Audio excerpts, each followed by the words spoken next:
एक इंसान पंज वक्ता अगर नमाज का पाबंद हो तो उसे नमाजी कहा जाता है। एक इंसान जिंदगी में एक बार अगर हज कर ले तो उसे हाजी कहा जाता है। एक इंसान अल्लाह अज़्ज़ व जल्ल के बंदों का हक सही मानों में ज़कात की शक्ल में अदा करे तो उसे सखी कहा जाता है। और एक इंसान अगर माह रमज़ानुल मुबारक के रोजे या मुसलसल रोजा रखने वाला हो तो उसे साइम कहा जाता है और किसी को साइमुद दहर कहा जाता है। कुछ बंदे ऐसे होते हैं जो पूरी पूरी रात हमेशा इबादत में गुजारते हैं, उन्हें कायमुल लैल कहा जाता है। इसी तरीके से आप थोड़ा सा दिमाग पर जोर देकर के अगर देखेंगे तो महसूस करेंगे कि नमाजी की डिग्री पाना आसान नजर आएगा, रोजेदार की डिग्री पाना आसान नजर आएगा, सखी की डिग्री पाना आसान नजर आएगा। थोड़ी सी डिफिकल्टीज अगर होती है तो हाजी की डिग्री पाने में, लेकिन आज वो भी इतना डिफिकल्ट नहीं है।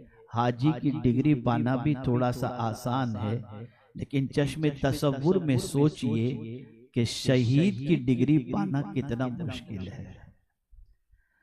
शहीद जिसका मर्तबा अल्लाह अज़्ज़ व जल्ल ने इतना बुलंद फरमाया कि कुरान मुक़द्दस को अगर आप देखें तो आप महसूस करेंगे कि अल्लाह की बारगाह के अंदर हम नमाज में हर रकात में दुआ करते हैं, इहदिनस सिरातल मुस्तकीम सिरातल लज़ीना अनअमता अलैहिम गैरिल मग़दूबि अलैहिम वलद्दाल्लीन आमीन।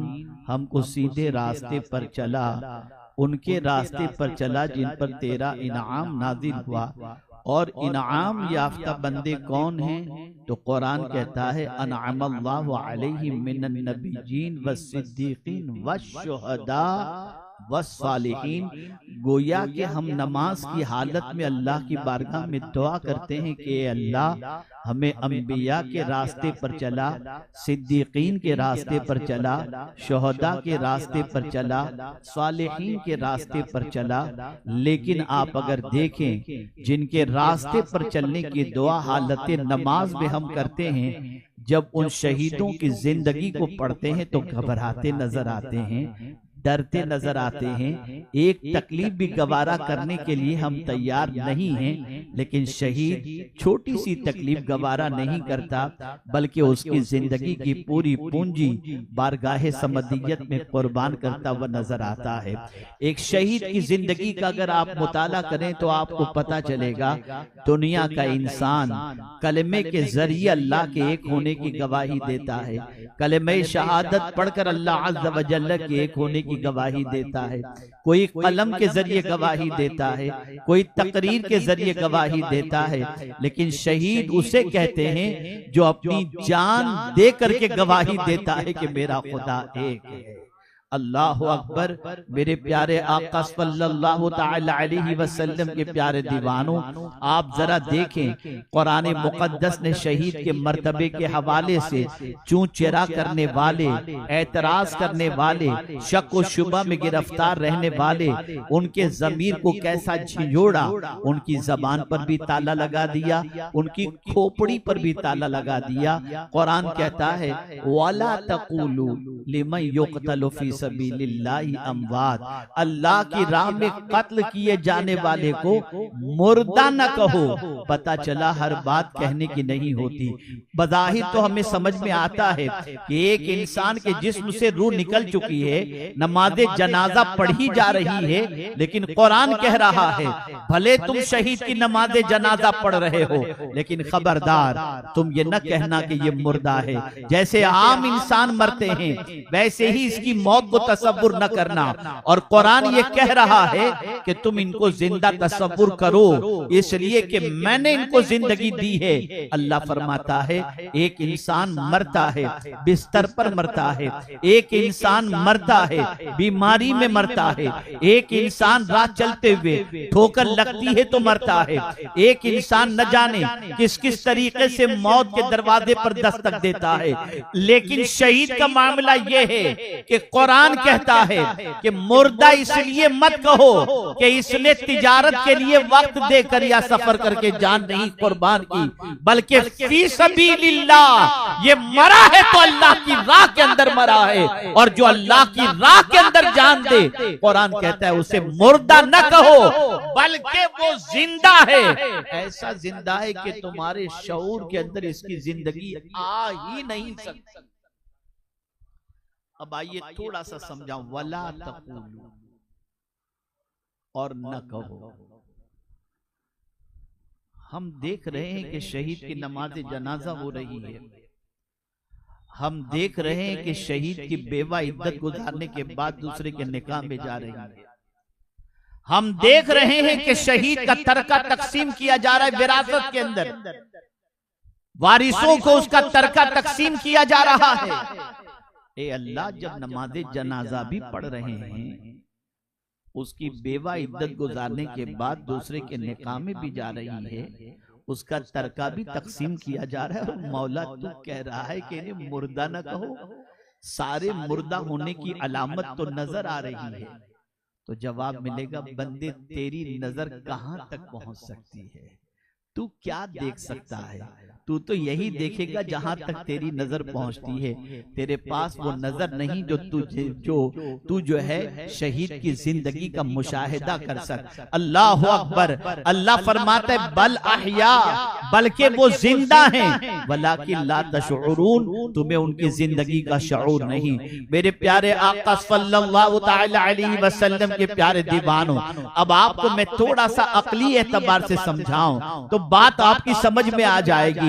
ऐ रसूल आजम सल्लल्लाहु अलैहि वसल्लम के दीवानों, इमाम हुसैन की शहादत को सदियां गुजर गई, लेकिन मुझे बताओ, मेरे भी वालिद का इंतकाल हो गया, आपके वालिद का भी इंतकाल हो गया, आपके दादा भी इस दुनिया से चले गए, मेरे दादा भी इस दुनिया से चले गए। हम दादा तक का तो नाम जानते होंगे, लेकिन लकड़ दादा, पर दादा, उनके नाम भी हमको नहीं मालूम, और उनके गए हुए जमाना गुजर चुका। लेकिन कभी आपने अपने लकड़दादा के नाम की महफिल नहीं मनाई होगी, उनकी याद का चिराग नहीं जलाया होगा।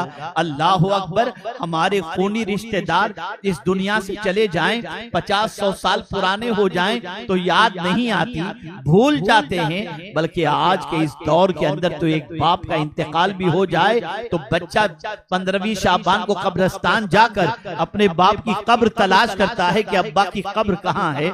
इतना भूल जाता है, इतना भुलक्कड़ है ये। लेकिन मैं हैरान हूँ, या अल्लाह, हमने इमाम हुसैन को नहीं देखा, इमाम हुसैन की सोबत नहीं पाई, इमाम हुसैन से बराह रास्त हमारा कोई जो है वो खूनी रिश्ता भी नहीं। लेकिन सदियां गुजर गई, इमाम हुसैन की याद की महफिल मनाई जाती है। ऐसा नहीं कि करबला में मनाई जाती हो, ऐसा नहीं कि उनके खानदान वाले मनाते हो, नहीं नहीं, जहां जहां भी कलेमा पहुंचा वहां वहां हुसैन का जिक्र पहुंचा। अब जिंदगी किसको कहते हैं? सदियां गुजर जाने के बावजूद भी आज इमाम हुसैन किताबों में जिंदा हैं, महफिलों में जिंदा हैं, दिलों में जिंदा हैं, लोगों के नाम के अंदर जिंदा हैं। आज के दौर के अंदर बहुत सारे बच्चे पैदा होते हैं तो माँ अपने बच्चों का नाम या गुलाम हुसैन रखना पसंद करती है या हुसैन रखना पसंद करती है। मुझे बताओ, ये जिंदगी है या नहीं है? ये इमाम हुसैन की याद की महफिल उनकी हयात की गवाही देता है या नहीं देती, गवाही देती है या नहीं देती? बल्कि मैं आपको बताऊं, मेरे आका सल्लल्लाहु अलैहि वसल्लम के प्यारे दीवानों, इमाम हुसैन का मकाम तो अपनी जगह पर रसूल आजम सल्लल्लाहु अलैहि वसल्लम फरमाते हैं, मन सारा बिल इल्म हज्जन फहुव लम यमुत अबदा, जो इल्म के साथ जिंदा रहता है वो कभी नहीं मरता। आइए मैं आपको बताऊं, आपने अगर आप आलिम दीन हैं, आपने किताबें लिखी, किताबों के जरिए आप जिंदा हैं, आपने शागिर्द तैयार किए, शागिर्दों के जरिए आप जिंदा हैं। आप अंदाजा लगाइए, मेरे प्यारे आका सल्लल्लाहु अलैहि वसल्लम के प्यारे दीवानों, इमाम गजाली अलैहिर्रहमा के विसाल को एक तवील जमाना गुजर चुका, उनकी किताबें आज भी पढ़ी जा रही हैं, वो किताबों के जरिए जिंदा हैं। लेकिन इतना ही मिलेगा आपको, कोई किताबों के जरिए जिंदा है, मीनारों में कोई जिंदा नहीं, चेहरे पे कोई जिंदा नहीं, मस्जिद में कोई जिंदा नहीं। लेकिन अगर मैं ये कहूं तो गलत न होगा, आज अगर शराब से मुसलमान नफरत करता है, ये सदका है इमाम हुसैन का। आज अगर नमाज से कोई मोहब्बत करता है, ये सदका है इमाम हुसैन का। आज दाढ़ी रखने पर कोई फख्र महसूस करता है, ये सदका है इमाम हुसैन का। और आज मस्जिदों से अजान की आवाज आती है, ये भी सदका है इमाम हुसैन का। आप कहेंगे मौलाना बड़ी अजीब बात कर रहे हो, तो मैं आपको बताऊं, बहुत गौर से सुनिएगा। इस्लाम पर 2 मरतबा बहुत सख्त वक्त आया कि इस्लाम को पटरी से हटाने की कोशिश की गई, इस्लाम के असली चेहरे को मिटाने की कोशिश की गई, इस्लाम के चेहरे को मस्क करने की कोशिश की गई, ओरिजिनल इस्लाम को मस्क करके एक डुप्लीकेट या इस्लाम को तोड़ मरोड़ कर दुनिया के सामने लाने की कोशिश की गई। पहला वक्त कब आया? सिद्दीक अकबर रज़ी अल्लाह तआला अन्हु के दौरे पाक में। सिद्दीक अकबर रज़ी अल्लाह तआला अन्हु जब मसनदे खिलाफत पर बैठे तो जानते हैं उस वक्त ज़कात मना करने वाले या ज़कात देने से मना करने वालों की एक टीम तैयार हुई। मानेईन ज़कात पैदा हो गए कि हम ज़कात क्यों दें, ये इस तरीके का टैक्स हम क्यों दें, अल्लाह अकबर, ये इस तरीके की रकम क्यों दें। मानेईन ज़कात पैदा हुए। सिद्दीक अकबर रज़ी अल्लाह तआला अन्हु ने फरमाया, जो ज़कात देने का हकदार है उससे मैं ज़कात वसूल करूंगा, और अगर नहीं देंगे उनसे जंग करूंगा। तो फारूक आजम ने अर्ज किया, अमीरुल मोमिनीन आप क्या कर रहे हैं? आप ज़कात के इनकार करने वाले तो कलमा तो पढ़ते हैं ना। लोग कहेंगे अबू बकर कलमा पढ़ने वालों से जंग कर रहा है। तो सिद्दीक अकबर का जुमला, तारीखी जुमला, इरशाद फरमाते हैं, उमर तुम तो बहुत सख्त थे, बहुत सख्त दिल थे, और तुम तो नरमी तुम्हारे अंदर थी नहीं। हैरत की बात, तुम जैसा कवि हो करके इस्लाम के खिलाफ कोई बात कर रहा हो और इस्लाम के खिलाफ कोई चलने की बात कर रहा हो, तुम उसे गवारा कर लेते हो। सुन लो, अगर अबू बकर की रान के गोश्त को भी अगर कोई नोच करके ले जाए, लेकिन अगर शरीयत मुस्तफा के अंदर कोई शब खून मारे, अबू बकर इसे गवारा नहीं करेगा। ज़कात लेकर के रहूंगा और ज़कात के इनकार करने वालों से जंग करके रहूंगा। तो जब ज़कात जैसी अजीम चीज को जब इस्लाम से हटाकर मर्जी के मुताबिक जिंदगी गुजारने का मामला आया, तो इमाम सिद्दीक अकबर ने जंग की, और जंग करने के बाद इस्लाम को पटरी से उतारने वालों को मुंह तोड़ जवाब दिया। और मानेईन ज़कात के सिलसिले में सिद्दीक अकबर रज़ी अल्लाह तआला अन्हु ने कुशादे कल्बी के साथ ये ऐलान किया कि शरीयत मुकम्मल हो चुकी है, दीन मुकम्मल हो चुका है, अब इसके अंदर कोई तब्दीली नहीं आ सकती। तो पहली मर्तबा सिद्दीक अकबर रज़ी अल्लाह तआला अन्हु के दौर में इस्लाम के चेहरे को मस्क करने की कोशिश की गई। उस वक्त सिद्दीक अकबर सीना सपर होकर के आपने इस्लाम को उसी रास्ते पर जैसा नाजिल हुआ था उसी तरीके से दुनिया के सामने पेश करने के लिए सब कुछ कुर्बान करने के लिए तैयार हुए।